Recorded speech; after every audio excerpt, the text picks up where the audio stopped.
तो क्या आप इस पे भरोसा करेंगे कि Amazon के FBA में 8 तरीके के चार्जेस आपको अपने प्रोडक्ट्स पर लगने वाले हैं। मतलब कि अगर आप अपने वेयरहाउस से बेच रहे हो तो वो अलग चीज है, Amazon का FBA यूज कर रहे हो मतलब Amazon वेयरहाउस से बेच रहे हो तो 8 टाइप के चार्जेस लगने वाले हैं। क्या क्या है वो चार्जेस, उसको आज मैं डिटेल में बताऊंगा, और कितने रुपए वो लगते हैं आपके पर प्रोडक्ट के हिसाब से वो भी मैं आपको बताऊंगा, ताकि आपको कैलकुलेट करने में आसान हो।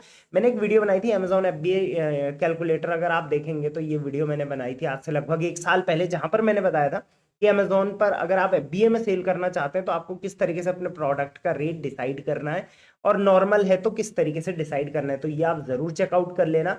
और इसके अलावा मैंने Amazon FBA के लिए अलग सी एक प्लेलिस्ट आप लोगों के लिए बना दी है। ये प्लेलिस्ट को आप प्लेलिस्ट में जाके चेकआउट कर सकते हैं। इसमें मैं और भी वीडियोस डालने वाला हूँ, और फ्लिपकार्ट FBA पे भी मैंने बनाया है, Amazon एड्स पे भी। तो ये प्लेलिस्ट आप जाके चेकआउट कर लेना, सारी वीडियो आपको यहाँ पर सीरियल वाइज मिल जाएगी। तो welcome to Rishi commerce, I am ऋषि।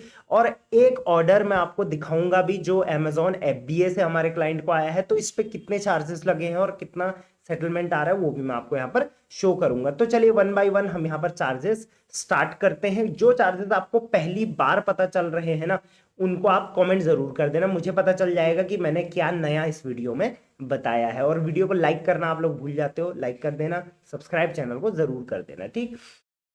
तो Amazon FBA आप समझ ही गए, फायदे भी आपको पता है, कैलकुलेटर भी मैं ऑलरेडी दे चुका हूं, बट चार्जेस क्या क्या लगते हैं उसके बारे में बात करते हैं। तो कुछ नॉर्मल चार्जेस हैं, वो तो आपको पता ही है, जैसे रेफरल फी वगैरह वगैरह लगेगी, तो उनको भी मैं इंक्लूड कर लूंगा। तो चलिए, सबसे पहली फीस जो लगने वाली है आपको, वो लगने वाली है FBA पिक एंड पैक फी, जिसको फुलफिलमेंट फीस भी बोलते हैं। Amazon के वेयरहाउस में जब आपका प्रोडक्ट रखा रहेगा तो ऑब्वियसली वहां पर आपका प्रोडक्ट पैक करने की जिम्मेदारी उन्हीं की है, राइट। उसके बाद पैक करने के बाद जो काम आप करते हो अपने घर में, राइट, अपने वेयरहाउस में, अपने घर में जहां पर भी है, कि प्रोडक्ट को एक्सेप्ट करते हो ऑर्डर, फिर उसको उसको पैक करते हो, लेबल जनरेट करते हो, पैकिंग करते हो, फिर डिस्पैच करते हो, तो ये सारा काम Amazon एम्प्लॉयज करेंगे। तो ये इसीलिए आपको पर ऑर्डर पर ये फीस लगने वाली है। तो यहां पर देखिए, ये ऑर्डर जो है वो पर यूनिट फीस लगेगी according to size and weight of your product, right. तो साइज एंड वेट का मतलब क्या है कि दो टाइप के साइज हो सकते हैं आपके प्रोडक्ट। या तो स्टैंडर्ड साइज का प्रोडक्ट है आपका, जैसे आप जूते चप्पल बेच रहे हो, गारमेंट्स बेच रहे हो, और कोई भी इलेक्ट्रॉनिक्स से छोटा मोटा वो बेच रहे हो, तो ये स्टैंडर्ड साइज हो गए। बल्कि साइज होते हैं कुछ कुछ, जैसे अगर आप कोई लार्ज आइटम्स बेच रहे हो, फर्नीचर्स बेच रहे हो, तो लार्ज आइटम्स में आ जाता है। तो अगर स्टैंडर्ड, नॉर्मली स्टैंडर्ड साइज के आइटम्स होते हैं सेलर्स के, तो वहां पर 14 रुपए प्लस GST आपको लगेगा।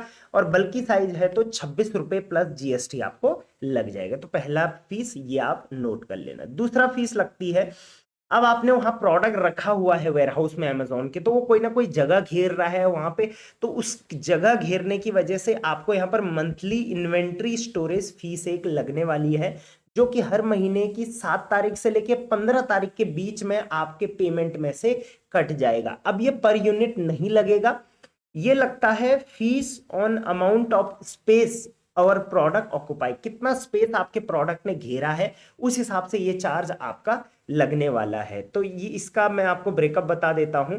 Amazon के जो चार्जेस हैं वेयरहाउस के मंथली स्टोरेज फीस के, वो है पर क्यूबिक मीटर पर मंथ जो है वो 1589 रुपीज है, और पर क्यूबिक फुट पर मंथ है आपका 45 रुपीज। तो अगर आपका प्रोडक्ट 1 फुट स्क्वायर, मतलब जो भी है वो जगह घेर रहा है, तो वो जगह के हिसाब से कितना आपका प्रोडक्ट जगह घेर रहा है वेयरहाउस में, तो उस हिसाब से आपको चार्जेस लगेंगे।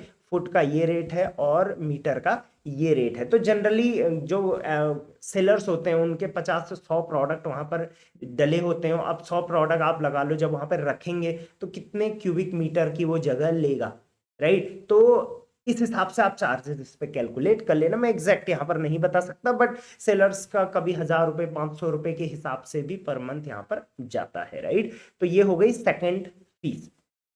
थर्ड फीस जो लगेगी, अब क्या होगा, अगर आपका प्रोडक्ट वहां गया और जल्दी बिक गया, जल्दी का मतलब है लगभग 4 महीने 5 महीने के अंदर बिक गया, तो अच्छी बात है, ये आपकी मंथली फीस लगने वाली है, ये लग जाएगी। बट अगर आपका प्रोडक्ट उससे लंबा वहां पर चला गया, दैट मीन्स 150 दिन से ऊपर आपके प्रोडक्ट, जिन प्रोडक्ट को हो गए वेयरहाउस में, तो वो काउंट करे जाएंगे लॉन्ग टर्म स्टोरेज फीस में। अब यहाँ पर आपको लॉन्ग टर्म स्टोरेज फीस भी लगेगी, प्लस आपको जो है वो मंथली स्टोरेज फीस भी लगने वाली है। ये 18 से 22 तारीख के बीच में आपके अकाउंट से कट जाती है, और ये 20 से 40 रुपए पर यूनिट आपको लगने वाली है। तो आप 150 दिन लगा लो, मतलब कि 5 महीने।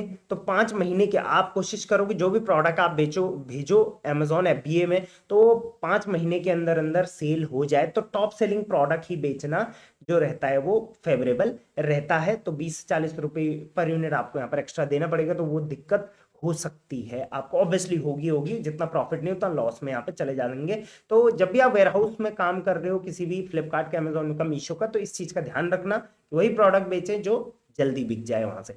अदरवाइज आपको उसको वहां से वापस बुलाना पड़ेगा, उसके अलग चार्ज लगेंगे, वो क्या लगते हैं वो मैं आपको बताने वाला हूं। तो ये हो गए 3 types of charges. Charge number 4 is removal and disposal fees. मतलब कि अब आपके कुछ प्रोडक्ट जो हैं अमेजोन में वो रिटर्न भी आएंगे, तो रिटर्न आए तो कुछ उनका क्लेम मिल गया आपको, बट वो टूटी फूटी कंडीशन में आया है, तो वो भी FBA में पड़ा रहेगा। कुछ प्रोडक्ट आपके ऐसे होंगे जो बिके नहीं है, लॉन्ग टर्म से वहीं पड़े हुए हैं, तो वो भी बिका नहीं है, वो भी आपको फीस एक्स्ट्रा देना पड़ रहा है। तो आपके पास यहाँ पर 2 ऑप्शन होता है अमेजोन FBA में। जब आप जाओगे वो आपके सेलर सेंट्रल पर ही ऑप्शन आपको मिल जाता है। तो एक, या तो आप रिमूवल कर लो, रिमूवल मतलब आप अपना प्रोडक्ट अपने पास वापस बुला लो, राइट। और या तो आप डिस्पोजल डिस्पोजल कर दो, मतलब अमेजोन को बोलो कि हमें ये प्रोडक्ट चाहिए ही नहीं, इसको डिस्पोज कर दो, कहीं फेंक दो, कहीं बेच दो, जो करना है कर लो, राइट। तो इस पे जो फीस लगेगी आपकी per unit based on shipping weight ये लगेगा। अगर आपका रिमूवल आपने करा है, मतलब आपने अपना प्रोडक्ट वापस बुलाया है वहां से, तो 10 रुपए पर प्रोडक्ट आपका यहाँ पर लगेगा स्टैंडर्ड साइज में, और बल्कि साइज है तो 100 रुपए पर प्रोडक्ट आपका यहाँ पे लगने वाला है। डिस्पोजल अगर आपने किया है तो 0 लगेगा, क्योंकि ऑब्वियसली वहां पे अमेजोन उसको फेंकेगा नहीं, कहीं ना कहीं बेच देगा, तो अमेजोन का फायदा होता है। तो डिस्पोजेबल फीस यहाँ पर लगेगी, डिस्पोजल फीस जिसको बोलते हैं। तो डिस्पोजल करना आई गेस ये बेहतर बेहतर रहता है अगर आपका प्रोडक्ट यूज करने वाली कंडीशन में नहीं है तो। बाकी जो लॉन्ग टर्म से पड़े हुए हैं उनको आप रिमूवल ऑर्डर कर सकते हैं, राइट। तो ये हो गई चौथे टाइप की फीस। चलिए चलते हैं 5th टाइप की फीस।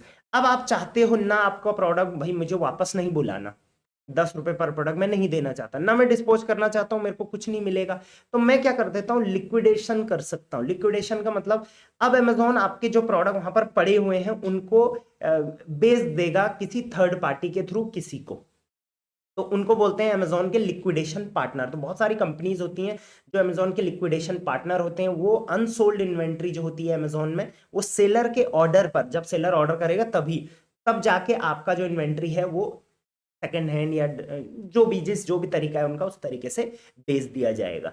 तो आप FBA लिक्विडेशन कर सकते हैं, लिक्विडेशन फीस वहां पर लगेगी, जिसको लिक्विडेशन एज अ सर्विस बोलते हैं, LAAS। तो ये भी per unit based on size and weight लगने वाला है। तो ये जो लगेगा, जितने में भी आपका प्रोडक्ट लिक्विडेट होगा, बिकेगा वहां पर सेकेंड हैंड, राइट, उसका 10 से 15% as a referral fee Amazon भी रख लेगा। तो यहाँ पर इस तरीके से फीस आपकी लगेगी, बाकी पैसा आपको आपके अकाउंट में आ जाएगा। तो 10 से 15% भी मैं ज्यादा बोल रहा हूँ, इतना नहीं लेती है वैसे अमेजोन, कई केसेस में 5% ही लेती है, बट मैं मैक्सिमम इसको मान के चल रहा हूँ, राइट। चलिए अब चले जाते हैं फीस नंबर 6 पे, जो कि है रेफरल फीस, जो कि ऑब्वियस है। अगर आपका प्रोडक्ट सेल हो रहा है, चाहे FBA से सेल हो रहा है, तो उस पर एक रेफरल फी तो लगेगी ही लगेगी, जो कि आपके मर्चेंट फुलफिलमेंट में भी लगता है। तो ये एज पर कैटेगरी 2%, 10%, 15% के हिसाब से लग जाएगा। आप रेफरल फी अपनी कैटेगरी में देख सकते हैं। चलिए fees number 7 is closing fees. तो ऑब्वियसली ये भी आपको पता है कि क्लोजिंग फीस लगनी ही लगनी है आपके आइटम्स पर, डिपेंड्स ऑन आइटम प्राइस। एक क्लोजिंग फी अमेजोन हर सक्सेसफुल सेल पर काटता है। तो ये आपके मर्चेंट फुलफिलमेंट में भी लगता है, और अमेजोन फुलफिलमेंट में भी लगने वाला है। अब आ जाते हैं पॉइंट नंबर 8, जो है FBA pickup fees and charges. अब जब आप अपना प्रोडक्ट FBA में भेजोगे, राइट, तो अमेजोन आपका प्रोडक्ट पिक करके ले जाएगा। कंसाइनमेंट आप बनाते हो, कंसाइनमेंट आपका अमेजोन पिक करके ले जाएगा, उन्हीं की डिलीवरी सर्विस है। तो यहाँ पर भी आपको चार्ज लगते हैं। ये चार्ज आपका पर किलो के हिसाब से लगते हैं, जो कि यहाँ पर मैंने आपको प्रॉपर ये दे रखा है। अगर आपका शिपमेंट का वेट 100 किलो से नीचे है, 99 kg तक, तो आपको लोकल में 12 रुपये पर केजी लगेगा, ये पर केजी के वेट है। और इंट्रा स्टेट में 13 रुपये 20 पैसे, रीजनल में देख लो, नेशनल में देख लो। अगर 100 से लगभग 500 किलो के बीच का आप भेज रहे हो 499, तो इतने रुपए पर प्रोडक्ट पर केजी आपको फीस लगने वाली है। अब यहाँ पर आपके पास ऑप्शन होता है कि या तो आप एफबीए फीस, एफबीए से मतलब जो अमेजोन का पिकअप है उससे पिकअप करवा लें, अपना प्रोडक्ट अमेजोन के वेयरहाउस में भेजें, और या तो सेल्फ शिप से भेज दें। तो जब सेल्फ शिप से भेजोगे तो ये फीस आपको नहीं लगेगी, आपका अपना शिपमेंट है, जैसे जैसे आप भेजना चाहो भेज सकते हो। तो वहां पर 8वें नंबर की फीस मैं बोलूंगा शिपिंग चार्जेस। ऑब्वियसली जब भी आपका प्रोडक्ट सेल होगा अमेजोन से तो एक फीस यहाँ पर और लगेगी, वो है शिपिंग फीस या weight handling fees, FBA weight handling fees, जो कि वेट हैंडलिंग फीस जो नॉर्मल मर्चेंट फुलफिलमेंट की होती है उसके हिसाब से होती है, नेशनल की अलग, जोनल की अलग, प्रोडक्ट वेट के हिसाब से अलग, और नेशनल की अलग, राइट। तो 8 टाइप की फीस मैंने यहाँ पर लिख रखी है, बट जनरली इसमें 8 नहीं 9 टाइप की फीस यहाँ पर लग रही है, ये वाला आपके पास ऑप्शनल है, राइट। तो ये थे जो 9 टाइप के फीस अमेजोन पर लगते हैं अगर आप अमेजोन एफबीए को यूज कर रहे हो। तो दिक्कत क्या होती है कि लोग सेलर जो है वो एफबीए यूज तो करते हैं बट उन्हें इन टाइप की फीस के बारे में पता नहीं होता है। नॉर्मल जितने में वो मर्चेंट में सेल कर रहे हैं उतने में ही वहां सेल करते हैं और अल्टीमेटली लॉस में जाते हैं। तो कैलकुलेटर का इस्तेमाल जरूर कर लेना, प्लेलिस्ट चेक कर लेना, और हाँ सब्सक्राइब जरूर कर लो Amazon, Flipkart, Meesho related videos के लिए। मेरे टीम्स के नंबर दे रखे हैं, डायरेक्ट कांटेक्ट करके अपने अमेजोन, फ्लिपकार्ट, मीशो की जर्नी स्टार्ट कर सकते हो, या ऑलरेडी सेल कर रहे हो तो सेल बूस्ट के लिए या फिर अकाउंट ऑप्टिमाइजेशन के लिए आप मेरी टीम की हेल्प ले सकते हो। चलिए till then thank you very much. और हाँ जो मैंने बताया था आपको, अच्छा एक चीज दिखाना भी भूल गया मैं। पहली चीज तो कौन सी फीस ऐसी है जो आपको पहली बार पता चली है वो कमेंट कर दो, ठीक है। और दूसरी चीज, एक अमेजोन एफबीए से एक ऑर्डर दिखा देता हूँ। ये हमारी एक क्लाइंट का ऑर्डर है जो कि 24 तारीख को आया है अभी एफबीए से। तो इसमें अगर हम देखेंगे तो 284 रुपीज़ का ये प्रोडक्ट है, और इस पे जो चार्जेस लग रहे हैं तो 3 टाइप के चार्जेस यहाँ पर लगे हैं। सबसे पहले तो ऑब्वियसली 4 टाइप के, सबसे पहले यहाँ पर कमीशन लगा है जो कि रेफरल फी है। उसके बाद एफबीए पिक एंड पैक फी मैंने बताया था वो लगा है। उसके बाद वेट हैंडलिंग फीस जो मैंने बताया था आपको, और फिक्स्ड क्लोजिंग फीस मैंने आपको बताया था, राइट। बाकी जो फीस है वो कब कोई मंथली बेसिस पे लगते हैं, कोई जब आप जैसे लिक्विडेशन करोगे, जब रिमूवल करोगे वगैरह वगैरह, उन चीज़ों पर लगती है। तो इन टोटल आप देख लो यहाँ पर क्या क्या यहाँ पर चेंजेस हो रहे हैं। तो चलिए ये थी complete video on FBA charges for Amazon sellers India, right? Till then, thank you very much. Keep selling on Amazon.